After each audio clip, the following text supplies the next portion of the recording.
Hello दोस्तों NEET PG 2024 counselling special stray round को लेके आपके माइंड में कई सारे क्वेश्चन होंगे। पहला क्वेश्चन तो ये होगा कि रजिस्ट्रेशन कब से स्टार्ट होगा। दोस्तों, पहले ऑफिशियल सीट मैट्रिक्स रिलीज होगा स्पेशल स्टे राउंड के लिए एमसीसी की ऑफिशियल वेबसाइट पे। जैसे ही सीट मैट्रिक्स आ जाता है मैं आप लोगों को अपडेट कर दूंगा, और जैसे ही सीट मैट्रिक्स आ जाएगा रजिस्ट्रेशन इमीडिएटली स्टार्ट हो जाएंगे। So stay tune with channel. दोस्तों, सेकंड क्वेश्चन हमारे माइंड में आता है कि कौन कैंडिडेट हैं जो एलिजिबल होंगे स्पेशल स्टे राउंड के लिए और कौन एलिजिबल नहीं होंगे। तो मैंने इनको दो पार्ट में डिवाइड किया है। हु आर नॉट एलिजिबल, हमें पता है एमसीसी और स्टेट आपस में डाटा को शेयर करते हैं so that duplication of seats can be avoided. दोस्तों, डाटा शेयर होने की वजह से अगर आपके पास कहीं का भी सीट है, चाहे आप होल्ड कर रहे हैं अपने स्टेट से कोई सीट, चाहे आप होल्ड कर रहे हैं एमसीसी से कोई सीट, तो आप एलिजिबल नहीं हैं।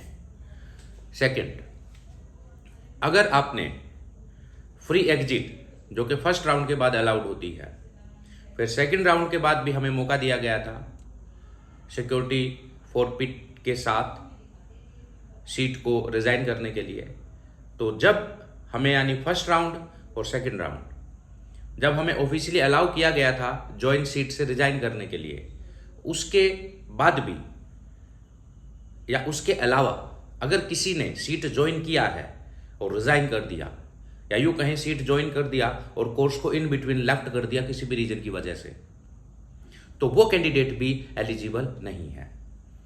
मान लो किसी ने थर्ड राउंड में कोर्स ज्वाइन किया, 10-15 दिन 20 दिन महीना कोर्स कंटिन्यू किया और बीच में किसी भी रीजन की वजह से कोर्स को लेफ्ट कर दिया, तो वो कैंडिडेट भी एलिजिबल नहीं है, क्योंकि ऐसे कैंडिडेट का डाटा एमसीसी के साथ शेयर हो चुका है। अब चाहे वो कोर्स ज्वाइनिंग एमसीसी की सीट से हुआ हो, चाहे वो कोर्स ज्वाइनिंग करके लेफ्ट स्टेट की सीट से हुआ हो, तो ऐसे कैंडिडेट एलिजिबल नहीं हैं। थर्ड है ऐसे कैंडिडेट जिन्होंने एमसीसी के थर्ड राउंड में जो सीट अलॉट हुआ था उसको ज्वाइन नहीं किया, या ऐसे कैंडिडेट जिनको स्टे राउंड में सीट अलॉट हुआ था उन्होंने ज्वाइन नहीं किया, वो भी एलिजिबल नहीं है। लेकिन अगर आपने थर्ड राउंड में सीट ज्वाइन नहीं किया था तो आप सिर्फ इस साल की काउंसलिंग के लिए बाहर जाते हैं, बट अगर स्टे राउंड में आपने मिली हुई सीट को ज्वाइन नहीं किया तो आप नेक्स्ट ईयर यानी 2025 की काउंसलिंग के लिए भी बाहर हो जाते हैं।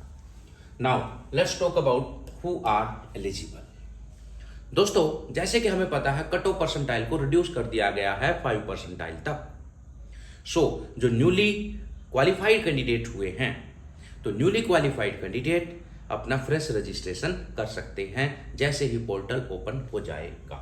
तो fresh registration newly qualified candidate करेंगे, प्लस ऐसे कैंडिडेट जो पहले ही क्वालिफाई कर चुके थे बट उन्होंने अभी तक रजिस्ट्रेशन नहीं किया था, ऐसे कैंडिडेट को भी रजिस्ट्रेशन का चांस दिया जा सकता है। पहले रजिस्ट्रेशन क्यों नहीं किया था? कई बार हम स्टेट के भरोसे रहते हैं और स्टेट को अपना फर्स्ट ऑप्शन मानते हैं, स्टेट काउंसलिंग से एडमिशन को अपनी फर्स्ट प्रायोरिटी मानते हैं, और एमसीसी को हम स्पेशल स्टे राउंड या स्टे राउंड के लिए रख लेते हैं। तो ऐसे कैंडिडेट जो पहले क्वालिफाई कर चुके थे बट उन्होंने रजिस्ट्रेशन नहीं किया था, या रजिस्ट्रेशन पहले कर लिया था बट चॉइस फिलिंग वगैरह कुछ नहीं की थी, पार्टिसिपेट ही नहीं किया था काउंसलिंग में, तो ऐसे कैंडिडेट को भी स्पेशल स्टे राउंड के अंदर मौका चांस दिया जा सकता है। उसके बाद ऐसे कैंडिडेट जिन्होंने स्टेट में अलॉटेड थर्ड राउंड में सीट को ज्वाइन नहीं किया, या स्टेट में अलॉटेड स्टे राउंड में सीट को ज्वाइन नहीं किया, ऐसे कैंडिडेट को भी स्पेशल स्टे राउंड में मौका दिया जा सकता है।